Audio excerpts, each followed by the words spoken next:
Hello non veg ప్రియులారా, మీకు everyday non veg తినాలనిపిస్తుందా? కానీ ఎవ్రీడే నాన్ వెజ్ వండుకోవడం సాధ్యం కాదు కదా. ఇప్పుడు నేను చెప్పబోయే ఒక రెసిపీ మట్టుకు ఇది ఒక్కసారి చేసుకుంటే నెల రోజుల వరకు స్టోర్ అయ్యి ఉంటుంది అన్నమాట. అదేనండి, ఏం లేదు, మన పూర్వీకులు చేసుకున్న ఎండు రొయ్యల కారం నా పద్ధతిలో. ఈ వీడియోని బట్టి మీరు ఎండింగ్ వరకు చూసి మీకు నచ్చితే తప్పకుండా ఒక లైక్ కొట్టండి. కొత్త వాళ్ళు అయితే సబ్స్క్రైబ్ చేసుకోండి.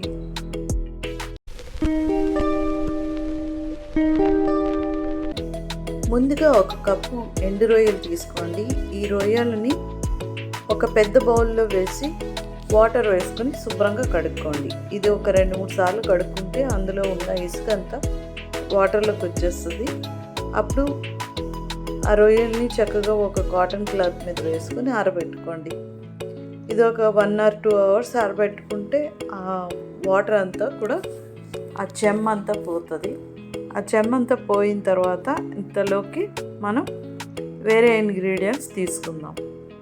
ముందుగా ఒక చిన్న ప్యాన్ పెట్టుకున్నాను నేను. అందులో ఒక స్పూను ఆయిల్ వేసి అందులో 1 స్పూన్ మినపప్పు, 1 స్పూన్ ధనియాలు, 1 స్పూన్ జీలకర్ర వేసుకుని కొద్దిగా రంగు మారే వరకు ఫ్రై చేసుకుందాం. ఆ బ్రౌన్ కలర్ వచ్చిన తర్వాత అందులో ఒక 6-7 ఎండుమిర్చి వేసి వాటిని కూడా ఫ్రై చేసుకుందాం. ఇవన్నీ మంచిగా ఫ్రై అయిన తర్వాత ఒక ప్లేట్లోకి తీసుకుని అదే ప్యాన్లో ఆయిల్ లేకుండా ఒక 2 రెబ్బల కరివేపాకు కూడా డ్రై రోస్ట్ చేసుకుందాం. అందులో అసలు తడి లేకుండా కరివేపాకు క్రిస్పీగా అయ్యే వరకు ఫ్రై చేసి అవి కూడా ఆ పప్పులు దాంట్లో ప్లేట్లో వేసేసుకుందాం. ఇప్పుడు ఉట్టి ప్యాన్లోనే ఆయిల్ అది ఏమి వేయకుండానే ఈ ఎండు రొయ్యల్ని పూర్తిగా సిమ్లో చిన్న సెగ మీద, చిన్న మంట మీద అవి నెమ్మదిగా ఫ్రై చేసుకుంటా ఉన్నాం. అంతలోకి మనం ఫ్రై చేసి పెట్టుకున్న ఎండుమిర్చి అవి కూడా చల్లగా అయిపోతే అవి కూడా మిక్సీలో వేసేసి పొడి చేసి పక్కన పెట్టుకుందాం. ఇప్పుడు రొయ్యలని క్రిస్పీగా అయ్యే వరకు లో ఫ్లేమ్లోనే అలా నెమ్మదిగా ఫ్రై చేసిన తర్వాత తీసేసి అవి చల్లారిన తర్వాత ఇక పప్పులన్నీ మిక్సీ చేసి పెట్టుకున్నాము కదా, ఆ మిక్సీ జార్లోని ఈ రొయ్యలన్నిటి కూడా వేసి పొడి చేసేస్తున్నాం.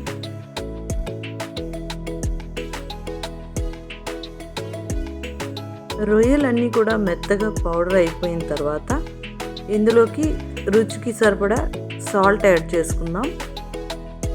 సాల్ట్ తర్వాత ఒక 4 వెల్లుల్లిపాయ రెబ్బలు కూడా వేసి ఒక్కసారి మిక్సీ పల్సర్లో తిప్పేసి ఒక గ్లాస్ జార్లో స్టోర్ చేసి పెట్టుకోండి.